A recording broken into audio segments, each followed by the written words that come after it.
പണ്ടൊരു ശാസ്ത്ര നോവൽ വായിച്ചു തോർക്കുന്നു.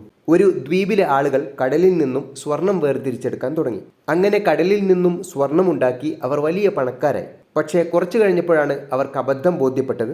കടലിൽ നിന്നും ഭീമാകാരങ്ങളായ ഞണ്ടുകളും മത്സ്യങ്ങളുമൊക്കെ ആ ദ്വീപിൽ കയറി ആളുകളെ വിഴുങ്ങാൻ തുടങ്ങി. വളരെ ചെറിയ വലിപ്പത്തിലുള്ള ഇവകളൊക്കെ എങ്ങനെ ഇത്ര വലുതായി എന്ന് ദ്വീപിലെ ആളുകൾക്ക് മനസ്സിലായില്ല. പിന്നീട് ഒരു സയന്റിസ്റ്റ് വന്നെത്തുകയും കടലിലെ ജീവികളുടെ വലിപ്പം നിയന്ത്രിച്ചത് അവർ ഊറ്റിയെടുത്ത സ്വർണ്ണ അയിരാണ്, അതുകൊണ്ട് അത് നിർത്തണം എന്ന് പറയുകയും ചെയ്തു.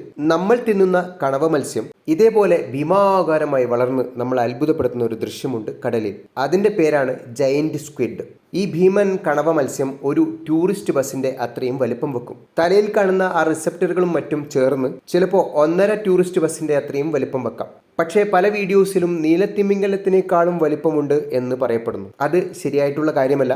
നീലത്തിമിംഗലം ഏതാണ്ട് 2.5 മുതൽ 3 ബസിന്റെ നീളമുണ്ടാകും. മാത്രമല്ല ഭാരത്തിൽ വലിയ വ്യത്യാസമുണ്ട് ഇവ രണ്ടും തമ്മിൽ. നീലത്തിമിംഗലത്തിന് 100 ടൺ ഭാരമുണ്ടാകും. പക്ഷേ ജയന്റ് സ്ക്വിഡിന് 300 മുതൽ 400 കിലോ വരെ ഭാരമുണ്ടാകുകയുള്ളൂ. ഭീമൻ കണവ നമുക്ക് വലിയ ഭാരമുള്ളതും വലിപ്പമുള്ളതുമായ ജീവിയായി തോന്നാൻ കാരണം നമ്മൾ ചോറിന് കഴിക്കുന്ന കുഞ്ഞു മത്സ്യമാണല്ലോ കണവ. അത് ഇത്രയും വലിപ്പത്തിൽ വളരുമ്പോൾ നമുക്കങ്ങോട്ട് ഉൾക്കൊള്ളാനാകുന്നില്ല. പക്ഷേ നീലത്തിമിംഗലം ആദ്യമേ വലുതാണ്, അത് കണ്ണിൽ കൊള്ളാത്തതുമാണ്. അതുകൊണ്ട് മനുഷ്യൻ വലിയ വലുതിനെ അങ്ങ് വിട്ടുകളഞ്ഞു. ചെറുത് വലുതായപ്പോൾ ഏറ്റവും വലുതായി സങ്കല്പിക്കുകയും ചെയ്തു.